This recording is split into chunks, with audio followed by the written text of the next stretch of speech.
Bismillahirrahmanirrahim. Assalamualaikum warahmatullahi wabarakatuh. Alhamdulillahi rabbil alamin. Wassalatu wassalamu ala ashrafil anbiya'i wal mursalin. Wa ala alihi wa sahbihi ajma'in. Allahumma salli wa sallim ala nabiyyina Muhammad. Wa ala alihi wa sahbihi ومن تبعهم بإحسان إلى يوم الدين أما بعد.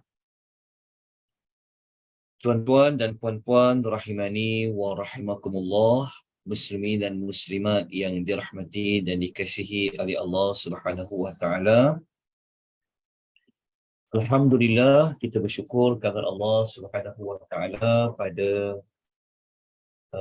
malam ini kita dapat meneruskan pengajian pembelajaran kita menjejaki 25 para nabi dan juga rasul, yang mana kita masih lagi menjejaki Nabi Allah Daud alaihi salatu wassalam. Malam ini adalah siri yang kelima, ataupun kita katakan episod yang kelima. Okay, ini adalah episod yang kelima. Episod kelima pada malam ini pendek saja, insya-Allah.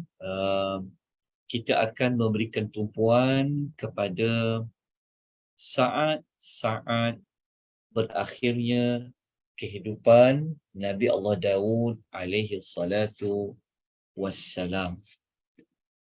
Ya, maknanya malam ni kita akan belajar tentang bagaimanakah Nabi Allah Daud alaihi salatu wassalam telah pun diwafatkan oleh Allah Subhanahu wa taala.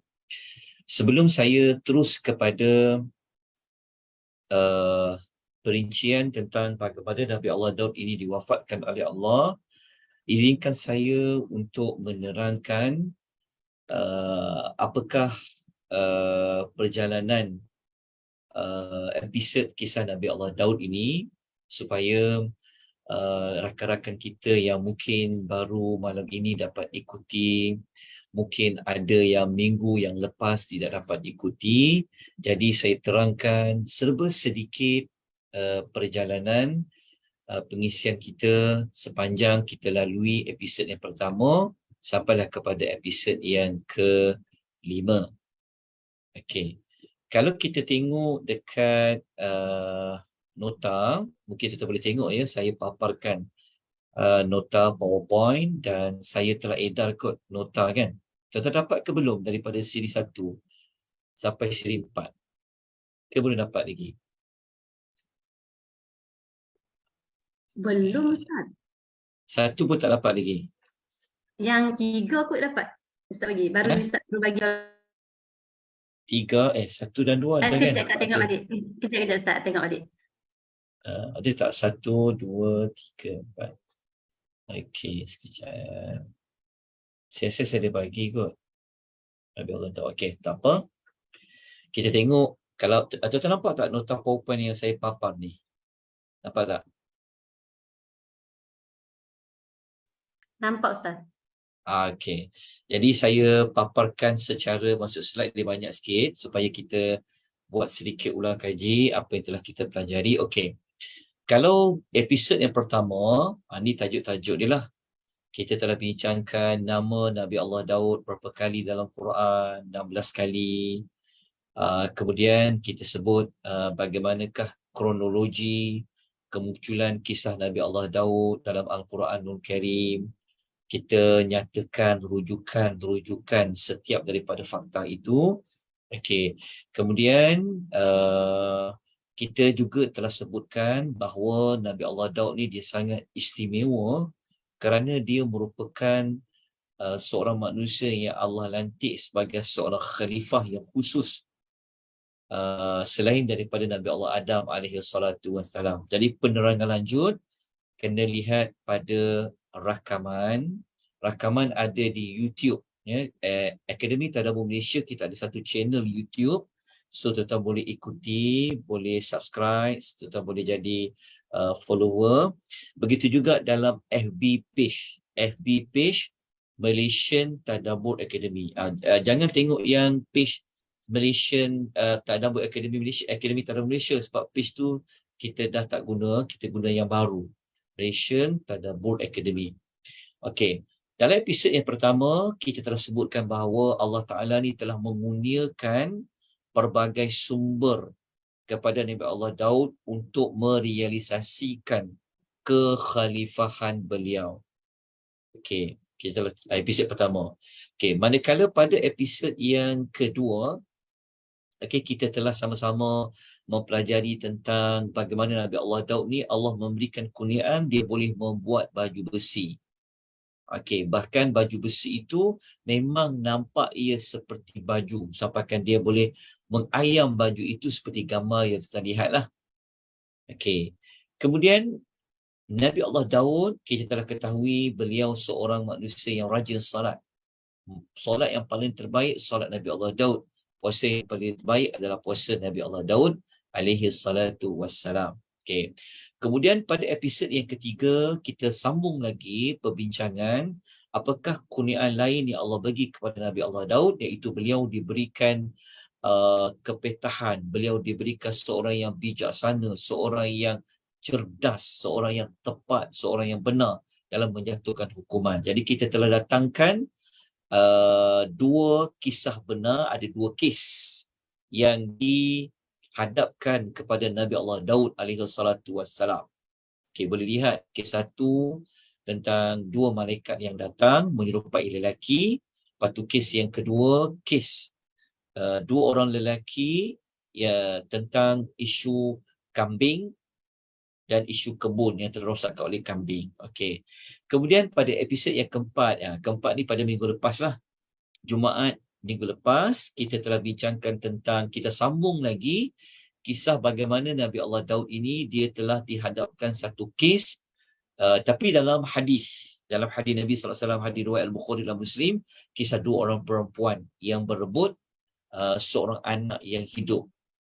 Okey, jadi nak tahu cerita lanjutnya bagaimana bagi sesiapa yang tidak dapat mengikuti pengisian pada minggu lepas, maka dia harap bolehlah membuat ulang kaji. Okey, nota insya-Allah kalau tiada, saya boleh berikan pada malam ini untuk tuan-tuan membuat ulang kaji. Okey, jadi malam ni, kemudian pada minggu lepas, okay, kita sambung sikit lagi. Pada minggu lepas, kita telah menyebut tentang Nabi Allah Daud ini, dia menerima kitab Zabur, macam mana dia baca, macam mana suara dia. Kemudian Nabi Allah Daud sangat istimewa. Dia ada suara yang sangat sedap, lunak suara dia. Sehingga kan kala dia bertasbih, gunung ganang dan burung-burung pun Allah perintahkan untuk mengikuti Nabi Allah Daud bersasbih pada waktu pagi dan pada waktu petang. Okey. Jadi malam ini kita akan lihat tentang kewafatan Nabi Allah Daud alaihi salatu wassalam. Jadi semoga tuan-tuan dan puan dapat mengikuti pengisian ini dengan baik, jelas. Lepas tu tidak ada yang tertinggal lah, supaya cerita menjejaki kisah Nabi Allah Daud ini dapat disempurnakan. Baik, kita lanjutkan dengan siri yang kelima, episod yang kelima. Okey. Kematian Nabi Allah Daud tidak ada dalam mana-mana ayat Quran. Tidak ada. Allah tidak khabarkan macam mana kematian Nabi Allah Daud di dalam Al-Quranul Karim. Namun di dalam hadis yang sahih, riwayat Imam Ahmad, nombor hadis inilah hadis riwayat Imam Ahmad, ada disebutkan bagaimanakah kewafatan Nabi Daud alaihi salatu wassalam. Cuma Al-Quran tidak menyebutkan bagaimana dia mati. Bagaimana dia mati itu maksudnya, adakah dia mati kerana dia sakit ke? Adakah dia mati kerana dia pergi berperang ke? Tidak ada. Okey. Kemudian tidak ada Cuma hadis ada sebutlah yang kita akan baca nanti bagaimana dia wafat apabila malaikat datang. Itu saja. Kemudian Al-Quran tidak menyebutkan tentang umur Nabi Allah Daud. Dia wafat umurnya berapa. Begitu juga di mana dia wafat. Okey, jadi perkara-perkara seperti dia mati ni sebab apa, umurnya berapa ketika itu, di mana dia diwafatkan, di mana dikebumikan, tidak diceritakan dalam mana-mana ayat Quran dan juga hadis Nabi sallallahu alaihi wasallam. Baik. Saya tinggalkan membaca matan hadis. Okey, saya nak terus pergi kepada terjemahan daripada hadis. Okey. Sambil-sambil saya baca terjemahan ini, izinkan saya untuk membaca matan hadis di dalam bahasa Arab. Kemudian saya akan serasikan dengan terjemahan. Baik, hadis yang kita nak rujuk pada malam ini sebenarnya adalah hadis yang diriwayatkan oleh sahabat Nabi namanya Abu Hurairah radhiyallahu anhu. Nabi sallallahu alaihi wasallam bersabda. Okey, jadi sesiapa yang ingin merujuk hadis itu di matan hadis itu dalam bahasa Arab ada saya nyatakan. Tapi untuk pembelajaran kita pada malam ini, kita terus pergi kepada terjemahan hadis. Okey. Nabi sallallahu alaihi wasallam bersabda, okey. Kana Dawudu an-nabiyyu fihi ghairatun syadidatun. Nabi Daud ni tuan-tuan dan puan-puan, beliau adalah seorang nabi merangkap suami yang sangat cemburu. Dia seorang yang kuat cemburunya. Kita biasa dengar macam perempuan je kuat cemburu kan. Tetapi Nabi Allah Daud ini kuat cemburunya. Tetapi cemburu orang lelaki dia berbeza dengan cemburu orang perempuan. Jadi cemburu Nabi Allah Daud terhadap isterinya ini adalah cemburu di atas dasar iman dan maruah isterinya. Nanti dekat episod yang ke-6 kita akan memulakan membincangkan teladan-teladan yang boleh diambil daripada kisah Nabi Allah Daud. Kita akan sebutkan juga tentang bagaimana cemburunya Nabi Allah Daud ini dalam Islam. Kan, sepatutnya seorang lelaki dia memang kena menjaga maruah isterinya. Kan, dia kena ada sifat cemburu jika mana-mana isterinya ini bercakap dengan lelaki yang ajnabi, yang asing. Kan, tapi kadang-kadang zaman sekarang ni dah hilang kecemburuan itu. Jadi kalau sesiapa nak meniru cara Nabi, dia kena jaga isterinya betul-betul. Kan? Jadi Nabi Allah Daud ni, dia seorang yang sangat cemburu. Jadi cemburunya Nabi Allah Daud ni, Nabi kata, wa kana idza kharaja. Nabi Allah Daud ni apabila dia nak keluar rumah dia, ughliqatil abwabu, maka dia akan pastikan semua pintu-pintu rumahnya akan dikunci dengan baik. Kita tahu kan Nabi Allah Daud seorang raja. Tentu kalau rumah raja, mungkin dia ada istana, mungkin dia ada tempat-tempat yang rumahnya mungkin besar, mungkin pintunya banyak. So dia akan pastikan pintu-pintu rumahnya semua tertutup. Okey. Kenapa? Falam yadkhul ala ahlihi ahadun hatta yarji'a. Nabi Allah Daud ni dia akan pastikan bahawasanya tiada sesiapa pun yang akan dapat menemukan isterinya sehinggalah dia balik ke rumahnya. Maknanya Nabi Allah Daud dia sangat sayang dengan isteri dia.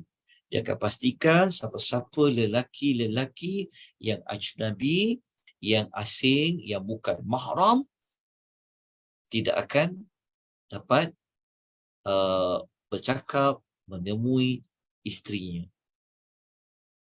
Ni Nabi Allah dijaga benar-benar isterinya. Berbeza dengan zaman sekarang, mungkin orang suka untuk menayangkan isterinya di media sosial ke ataupun di mana-mana. Nanti kita akan bincang tu dekat pengajaran. Boleh tak kalau seorang suami dia membenarkan isteri dia bergambar dengan lelaki yang lain ke, kan? Dia berkongsi gambar isterinya itu di media sosial ke. Nanti kita akan bincang dekat teladan nanti. Tapi kita ambil dulu isyarat-isyarat apa yang kita akan bincangkan nanti. Jadi kita kena ikut para Nabi, kan? Kalau orang nak jumpa Nabi Daud je lah, sebab Nabi Daud ni pemerintah, tapi isteri dia tiada kena mengena dengan kuasa pemerintahan dia. Jadi dia akan pastikan isteri dia ni macam tak ada siapa pun yang akan dapat lihat isteri dia, tak akan dapat menemukan isteri dia. Okey. Melainkan kalau dia ada lah. Okey. Kemudian Nabi SAW cerita lagi. فَأَقْبَلَتِ امْرَأَتُهُ تَطَّلِعُ إِلَى الدَّارِ. Isteri dia ni suatu hari, isteri dia ni macam, dia tinggal dalam rumah, maka dia macam pergilah tengok keadaan sekeliling rumah dia tu. Dalam keadaan orang tak ada, dia pergi tengok rumah dia. Kan kalau macam kita kan, rumah mungkin ada orang rumah 2 tingkat, mungkin ada rumah 3 tingkat kan. Dia pergi tengok tingkat 2 apa jadi, masuk bilik sini, masuk bilik sana. Jadi isteri dia macam tu dia buat. Dia tengok keadaan rumah sekeliling rumahnya. فَإِذَا رَجُلٌ قَائِمٌ. Tiba-tiba, yang peliknya, ada seorang lelaki sedang berdiri wasatad dar. Berdiri di tengah-tengah rumah dia. Sedangkan Nabi Daud dia buat apa tadi? Ingat tak? Dia akan pastikan tiada siapa-siapa pun yang boleh masuk rumah dia tanpa izin dia. Tiba-tiba ada seorang lelaki masuk ke dalam rumah. Di tengah-tengah rumah Nabi Allah Daud alaihi salatu wassalam. Okey. Jelas ya tuan-puan ya? Okey. Kemudian sudah tentulah isteri dia ni, isteri Nabi Allah Daud ni, dia berada dalam keadaan yang takut. Kan sebab lelaki tu lelaki yang tak dikenali. Maka isteri Nabi Allah Daud ini, dia pun pergilah bertanya kepada siapa? Dia pun pergilah bertanya kepada siapa-siapa yang ada dalam rumah tu. Faqalat liman fil baiti. Dia tanya, mungkin ada tukang gaji dia tanya kan. Seolah-olah tanya, macam mana lelaki yang asing ni boleh berada kat sini ni? Adakah pintu-pintu telah dikunci ni? Tiba-tiba ada. Okey. Lantas dia bertanya kepada orang-orang yang ada dalam rumahnya seperti kita sebut tadi itu. Dalam keadaan dia takut. Lepas tu pula dia tahu suami dia macam mana. Kan tidak mengizinkan siapa-siapa yang asing masuk ke dalam rumah. Tiba-tiba macam orang perempuan dia tahu kan, jenis suami ni yang sangat sensitif kan. Kadang-kadang kita tahu kan memang isteri tak boleh membenarkan lelaki asing masuk ke rumah tanpa izin daripada suami. Tambah lagi Nabi Daud ni seorang yang betul-betul jaga dalam bab tu. Tiba ada seorang lelaki dalam rumah tu. Macam mana? Tentu kita dapat bayangkan bagaimana ketakutan yang dihadapi oleh isteri Nabi Allah Daud alaihi salatu wassalam. Okey, jadi kita lihat maklumat yang berikutnya. Maka isteri Nabi Allah Daud ni, setelah dia tanya dalam orang-orang di dalam rumah dia tadi tu, mungkin khadam dia, mungkin tukang gaji dia, mungkin ada pengawal keselamatan ke. Ya, dia tanya dalam hadis tu dia menyebutkan, dia kata la tuftadahunna bi Daud. Dia kata habis ni, lelaki yang ada kat sini ni nanti mesti akan dipersoalkan oleh Nabi Allah Daud alaihi salatu wassalam. Okey. Kemudian apa berlaku? Tak lama kemudian faja'a Daud Balik Nabi Allah Daud sampai kat rumah. Apabila dia sampai dekat rumah dia, fa idza rajulu qa'imun wasatad dar. Ada seorang lelaki berdiri di tengah-tengah halaman rumah dia. Lelaki ni dia duduk di tempat yang sama, berdiri di tempat yang sama seperti mana isteri Nabi Allah Daud nampak tadi itu. Nabi Allah Daud pun faqala lahu, maka Nabi Allah Daud alaihi salatu wassalam, kita tahu kan, bayangkan kalau lelaki tahu ada, kalau tuan rumah suami tahu ada lelaki lain masuk ke dalam rumah dia, so macam mana perasaan dia? Yang asing pula tu kan. Dan Nabi Allah Daud ni kita tahu dia seorang tentera, tuan-tuan. Kita dah sebut pada episod yang pertama. So macam mana ni? Lepas tu Nabi Allah Daud seorang yang kuat, tuan-tuan. Bayangkan besi dia tak perlu bakar besi tu dengan api. Allah bagi dia kekuatan dengan tangan dia boleh lembutkan besi itu. So agak-agak macam mana Nabi Allah akan buat? Kan, dengan keperkasaan dia, dengan kecemburuan dia tadi tu, kan? Dan Nabi Allah Daud bertanya. Nabi Allah dia bukanlah dia pergi basah lelaki tu ke tak. Dia tanya, man anta? Dia tanya, kau ni siapa?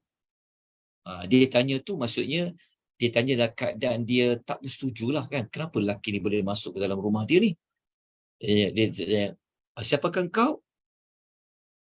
Maka lelaki itu menjawab. Lelaki itu kata, ana allazi la ahabul muluka. Dia kata, aku ni adalah seseorang yang tidak dikurniakan kuasa pemerintahan. Wala yamtani'u minnil hujjabu. Dalam masa yang sama, aku tak ada satu pun yang boleh menghalangiku. Maksud dia apa?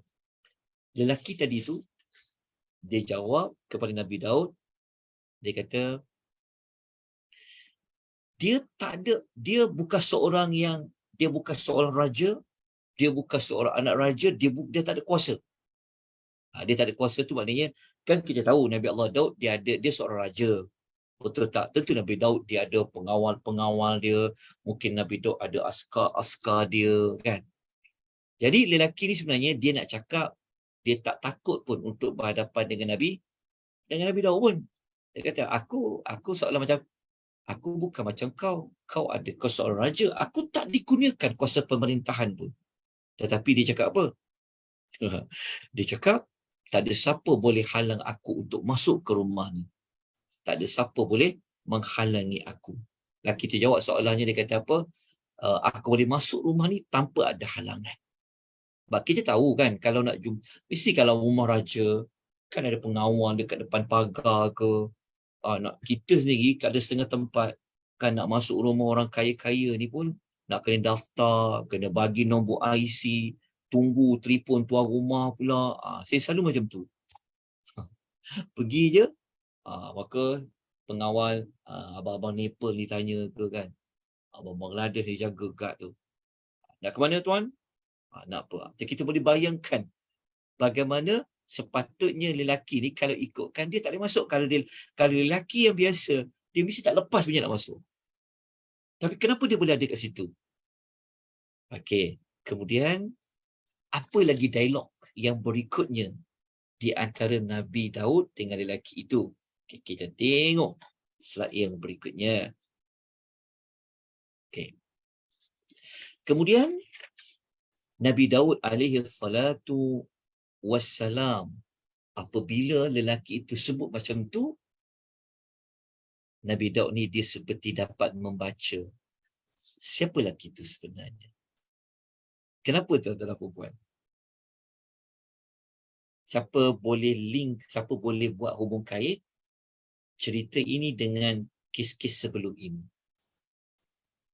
Kalau tuan-tuan masih ingat, Nabi Daud kan dia pernah mengendalikan kes dua lelaki yang tiba-tiba masuk dalam rumah dia, dalam istana dia. Masa tu Nabi Daud sedang mengaji, sedang ibadat dekat mihrab dia.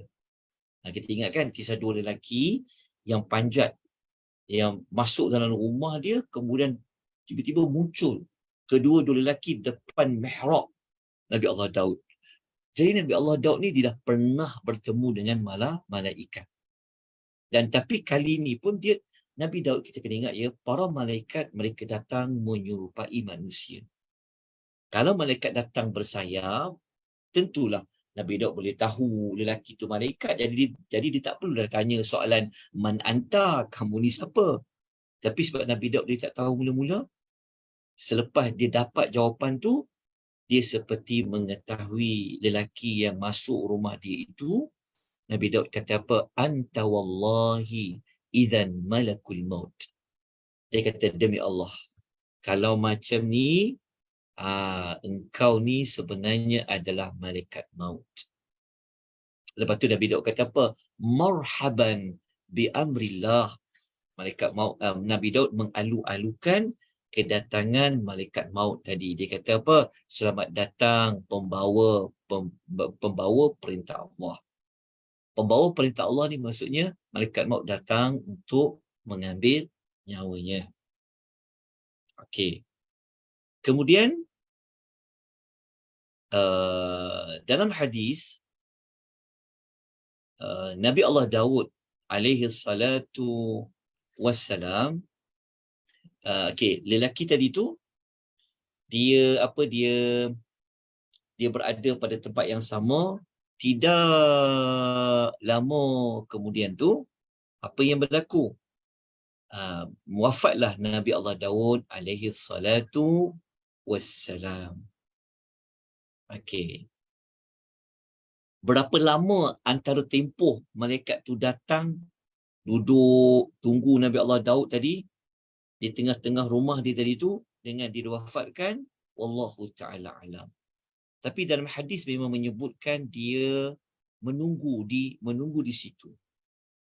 Okey, akhirnya matilah Nabi Allah Daud alaihi salatu wassalam. Okey, apabila Nabi Allah Daud ini dia meninggal, setelah dia dimandikan dan dia dikafankan, masa tu matahari telah pun terbit. Kalau matahari telah pun terbit, maksudnya apa, tuan-tuan dan puan-puan rahimani? Maksudnya adalah dah masuk waktu subuh. Okey, matahari telah terbit.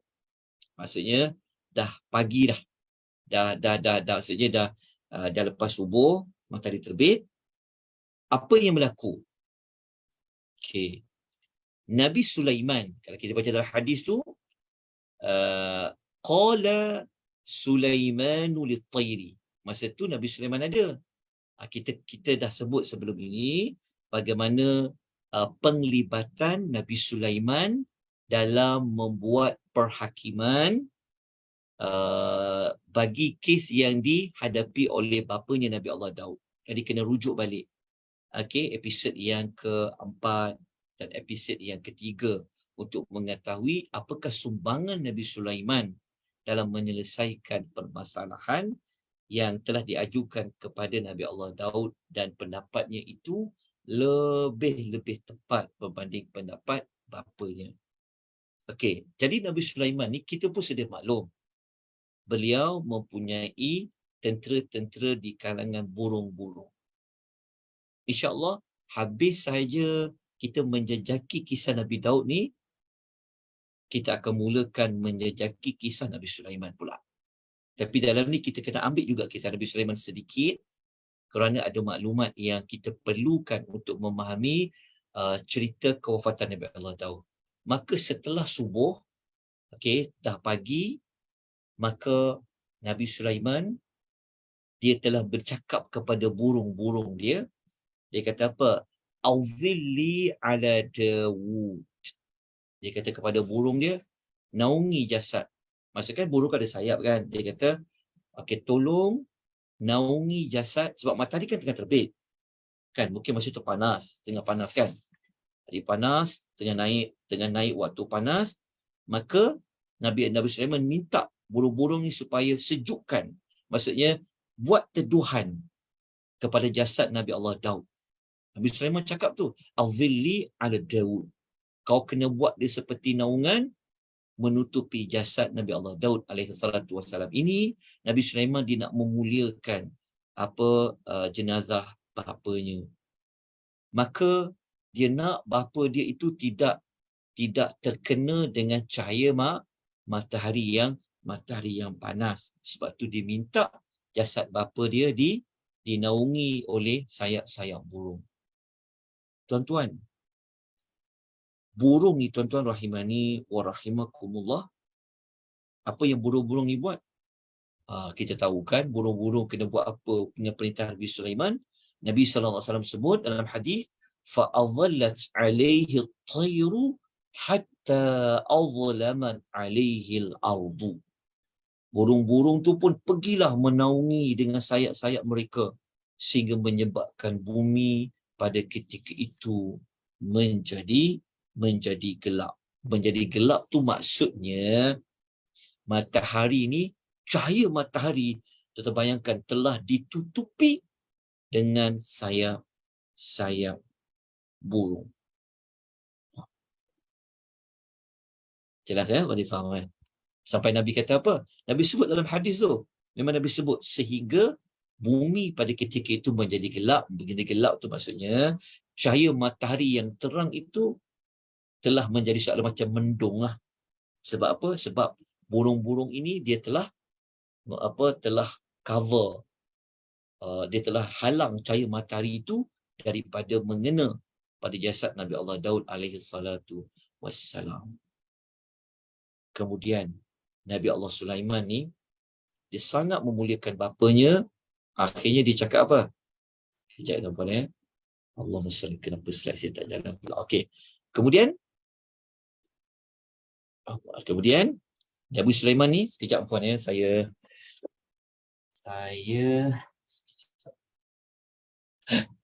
letak saya sekejap. Okey. Kita boleh dengar tak suara saya? Sekejap. Dengar Ustaz.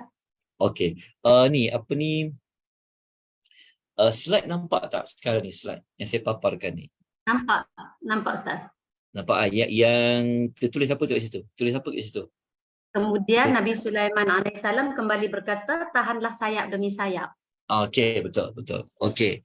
Maksudnya Nabi Sulaiman alaihi salatu wassalam demi apa? Kejap.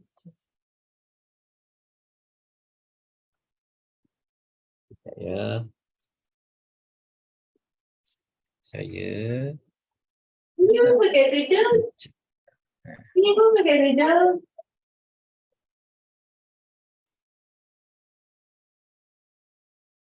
Okey. Nabi Sulaiman alaihi salatu wassalam ini dia benar-benar memerintahkan kepada burung-burung itu. Dia kata apa kepada burung-burung itu? Dia kata iqbidi janahan. Maksudnya Nabi Sulaiman kata apa? Dia kata, okey, kamu semua pastikan sayap-sayap kamu tu, maksudnya jangan ada yang sampai matahari tu boleh mengena jasad Nabi Allah Sulaiman alaihi salatu wassalam. Sehingga kan kata perawi hadis ni itu Abu Hurairah ni dia yang cerita pada kita hadis ni. Dia cerita kepada kita bagaimana Nabi cerita kepada mereka. Jadi Abu Hurairah yang meriwayatkan hadis ni, dia kata waktu Nabi cerita hadis ni, Nabi buat apa? Yurina Rasulullah sallallahu alaihi wasallam kaifa fa'alatit tayru. Okey, Nabi SAW Nabi punya seronok cerita. Nabi ni dia buat gaya. Dia tunjukkan kepada kami bagaimana burung itu menaungi Nabi Allah Daud alaihi salatu wassalam. Maksudnya Nabi ni dia tunjuk gaya lah. Kalau nak tunjuk sayap, dia buat macam bentuk macam yelah kan, kita buat bentuk sayap macam nak kata rapat-rapat tu, kita buat macam isyarat jari lah kan. Tapak tangan. Maksudnya Nabi ni dia tunjukkan contoh macam mana burung tu menaungi jasad Nabi Allah Daud alaihi salatu wassalam Sehingga kan kata Nabi SAW sampaikan ada burung yang mempunyai sayap yang panjang. Dia panggil burung itu adalah al-masrihiyah. Al-masrihiyatu. Al-masrihiyatu maknanya adalah burung yang mempunyai sayap yang panjang. Sayap dia lebar, panjang. Okey. Itulah cerita semasa kewafatan Nabi Allah Daud alaihi salatu wassalam. Hadis sahih riwayat Ahmad dalam musnadnya. Itulah tuan-tuan ceritanya. Yang lain tu dia dikebumikan di mana, lepas tu wallahu ta'ala a'lam. Siapa yang kebumikan dia? Kan ditanam bagaimana tu wallahu ta'ala a'lam. Tapi kalau macam kisah Nabi Adam, kita dah sebut sebelum ini, yang galikan kubur tu, yang tanamkan Nabi Allah Adam tu adalah malaikat. Tapi dalam kisah Nabi Daud ni tidak disebutkan. Boleh jadi Nabi Allah Daud yang kebumikan. Boleh jadi malaikat juga kebumikan. Wallahu ta'ala alam. Sebab kita tak ada maklumat itu, maka kita serahkan ketiadaan maklumat itu kepada Allah Subhanahu wa taala dengan kita mengatakan wallahu taala a'lam. Allah sajalah yang Maha mengetahui perincian yang selebihnya. Sekadar itu je Allah bagi tahu kepada kita. Jadi kesimpulan dia apa? Kesimpulannya wafatlah Nabi Allah Daud alaihi salatu wassalam. Habislah jejak Nabi Allah Daud alaihi salatu wassalam. Namun walaupun cerita Nabi Allah Daud ni dah selesai, kita akan bincangkan minggu depan. Mungkin kita ambil dalam satu siri ke minggu depan untuk kita melihat dalam banyak-banyak kisah Nabi Allah Daud ini, apakah ibrahnya, apakah teladannya, apakah pengajarannya, apakah petunjuk yang boleh kita ambil untuk dijadikan sebagai panduan, panutan, teladan dalam kehidupan kita sebagai seorang yang beriman dengan para Nabi. Seperti mana Nabi Allah Daud alaihi salatu wassalam. Ada sebarang soalan tuan-tuan perempuan? Malam ni kita buat setengah jam je. Tambah juga ni, hampir 45 minit juga ni. Okey, ada soalan ditanya dekat ruangan chat tu. Ada yang tanya, apakah hikmahnya? Dia tanya soalan kat sini. Sekejap. Soalannya tanya, apakah hikmahnya jenazah Nabi Daud dinaungi oleh sayap burung ditutup sepenuhnya? Boleh. Kenapa tak boleh kena cahaya matahari? Wallahu ta'ala a'lam bissawab. Okey, hikmahnya adalah untuk memuliakan jasad Nabi Allah Daud lah, sebab matahari ketika itu sedang terbit. Okey, jadi untuk pastikan jenazah dia tidak panas, maka dia tutuplah. Itu sebenarnya adalah untuk kemuliaan. Dia kalau macam syariat kita, memang kita disyariatkan untuk menutup jenazah tu dengan kain kan? Tak dengan kain. Itu memang syariatnya. Memang kita ditutup seperti itu. Maknanya untuk memuliakan jenazah. Itu saja. Wallahu ta'ala a'lam. Okey. Ustaz, Ya. kan para nabi kan boleh extend orang punya umur kan masa malaikat maut datang kan. Okey, ya. So yang Yeah. masa agaknya masa kan yang tadi ayat dia macam selepas beberapa ketika tu baru dia mati kan, wafat. Ya, wafat. Betul. So masa tu ke dia punya macam dia tanya nak hidup lagi ke ataupun nak mati sekarang, macam tu ke? Okey. Secara umum memang kita mengetahui para nabi dan rasul ini kalau mereka mati, mereka diberikan pilihan sama ada nak mati ataupun mereka nak meneruskan lagi kehidupan. Kan? Tapi kalau dalam kisah Nabi Musa memang akhirnya memang dia memilih untuk matilah. Kalau kisah Nabi Adam pun macam tu juga. Nabi Muhammad SAW pun macam tu juga. Mereka diberikan pilihan, tapi Nabi pun memilih untuk mati, untuk wafat. Begitu juga kisah Nabi Daud. Tapi kisah Nabi Daud ni tak disebutkanlah secara khusus apakah tawaran daripada malaikat maut itu. Wallahu ta'ala a'lam. Maknanya Nabi Allah Daud dia memilih untuk matilah. Cuma berapa ketika itu, Wallahu ta'ala a'lam. Saya tidak ada pengetahuan dalam bab tu, Allah. Okey, ada pertanyaan lain? Saudara perempuan. Ya. Assalamualaikum. Saya lagi Ustaz, sambungan soalan saya tadi. Boleh. Kalau kita sekarang, jenazah kita daripada rumah hingga ke kubur, semua disimpan di dalam keranda kan? Memang dah dikapankan, disimpan dalam keranda.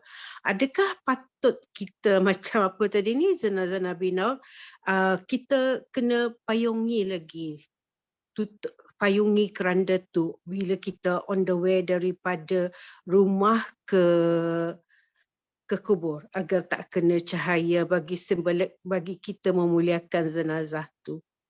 Adakah nas-nas berkenaan dengannya? Oh, ya, okey. Okey, soalan itu sekejap ya. Okey. Soalan itu saya tak dapat jawab, saya tak dapat nak jawab pada malam ini. Maksudnya adakah dituntut walaupun kita dah letak keranda, kita perlu letak lagi payung kan? Kalau macam dibawa secara di atas bahu nak diangkat, adakah perlu ada payung lagi yang menutupi keranda itu? Ataupun dah tak perlu payung lagi kalau macam contoh tak panas kan, dalam keadaan teduh tu, adakah perlu lagi payung? Yang ini saya akan rujuk kemudian nanti puan. Soalan yang sangat baik sebenarnya, tapi saya tak dapat nak berikan jawapan pada malam ni. Tapi ada kaitan dengan apa yang kita bincangkan lah. Jadi adakah syariat, adakah teduhan daripada matahari itu adalah menjadi isyarat kepada kita juga perlu melindungi jenazah yang lain daripada kepanasan seperti payung. Yang tu saya akan carikan jawapan dia pada minggu depan insya-Allah. Ataupun kalau saya dapat nanti, saya akan kongsikan nanti dekat grup WhatsApp ataupun mana-mana ruang insya-Allah. Kalau ada siapa-siapa yang ada maklumat itu pun, dia alu-alukan untuk berkongsi. Di setakat ni saya wallahualam, saya tidak ada pengetahuan untuk soalan tersebut untuk dijawab pada malam ni. Okey, ada soalan lain ke?